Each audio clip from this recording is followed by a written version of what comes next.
I'm sorry to be a bit difficult, but No. it's for me when I'm in a creative moment, when I'm doing stuff like, I hate doing press on the same day. I hate it because it's two different mindsets, it's like when basically, but that's probably basically what you want.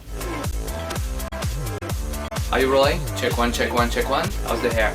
Normally the hair, I would say natural Austin Powers hair. That makes me, I think, hopefully look very British. It's pretty bad, but it's pretty good in the same time. It's this whole idea. Where were we? So we just interrupted you in your creative process. Yeah. I was just actually apologizing for being difficult today. I'm not supposed to be difficult in press, but I have this. Men are unable to do two things at the same time, and so when I'm in a creative day, when I'm making music, which is what I'm doing right now, I hate to do press on the same day because it's two different approach to my life. So let's talk about something, right? Shoes? Shoes? No, I have no interest in shoes in general. I've heard you've schooled a few known names in music about some choice movies. You are a cinema, I can watch it forever. Yeah, cinema is a real passion. I like it from the indie 1960s movie from Jean-Luc Godard, who are sometimes a bit experimental, because it's the Nouvelle Vague kind of stuff. And I also like Die Hard and Ice Age, and I like it all. My ultimate goal or my ultimate challenge would be to direct a feature. That would be like the ultimate dream for me, but it's not for now because now I need to focus on music. So cinema, it's an inspiration. It's been a very, very big inspiration for obviously for the Hello series and the Smash series, which are a direct tributes to the Royal Tenenbaum, which is a Wes Anderson movie. That's one of my favorite movie and one of my favorite director. Most importantly, a visual aspect or a visual approach to music, meaning that very often when you play me a song, I will visualize something that goes with it. I will visualize a concept that could be a music video, or that could be just a photo or a picture or an animation. That's why I like to do my own music videos. And sometimes I really have I listen to a song and I really have immediately images that comes with the music and everything. And it's exactly what's happening with one of the song I've been working with Laid Back Luke on recently, and it's called Blow. Okay, I need a good name for that. Do you say cheeky or cheeky when it's like Cheeky? Cheeky? Is it cool to say cheeky? I think it's like super not cool to say cheeky. Is it? It's a bit nasty. Even worse. So I had this visual concept for Blow, which is a collaboration with Laid Back Luke I'm working on right now, and the track itself is like a concept. It's a little bit nasty because the bass line is, how do you want me to grow if you don't let me blow? Which has double or triple meaning depending on, okay. To suggest, but of course not mention, but just evocate the concept of this song, I visualized elephants immediately with this song called Blow, and so basically I'm gonna work on a video concept that's based on elephants. I would ideally, if I can, I don't know if I find the budget and the time to do that, but ideally I would go to South Africa to shoot this video.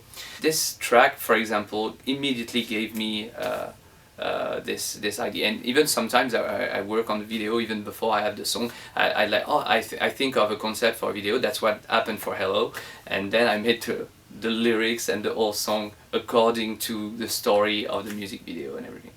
As with everything in music, there is no formula, and for example I have exactly this situation with another song of mine that I'm working on right now. The picture I have of this song is so clear, it's not super original, because it's just that the song for me is an evocation of California and of cruising in a car and everything. So it's just images that you've seen like millions of times, and of course there's always a way to twist something that you've seen a million times, but it's always more difficult. It's sometimes easier to start from a fresh ground. I mean, not that it's gonna happen or what, but I spoke with Avicii's manager about maybe directing a video for him, and I found the idea very surprising and quite funny, and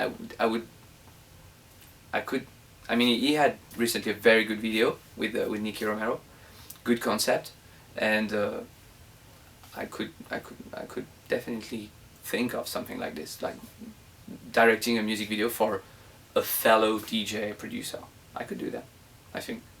It gets tricky because I've been recently working with Madonna, and I've been on tour with her, and she has simply the best show that I've seen my whole life, and it's on a video aspect during a concert and a performance. It's definitely the absolute cutting edge, because the video is strong, but it doesn't take away from the performance of the singer. It's not like, because you know, sometimes you're in a show and there is all of a sudden there is a huge video production, and all of a sudden you have like all the audience watching TV on a huge LED screen, and that's not the point of having video in a music performance, because music performance is about music first. So it has to just help the musical performance, but not take away from it. And that's what I learned from Madonna. Now the problem is that she's working with the best of the best of the best, and with budgets that I don't have, let's be honest. And and I mean, it's a completely different story. She's a pop artist, and also as a DJ, you want to, you know, we don't I travel with one or two guys, you know. I can't. We want to keep it light, we want to keep it flexible. The set is not going to be the same, everything's going to change all the time, so you need another concept, and I don't have it yet, but I'm working on it. I'm getting closer to a little something.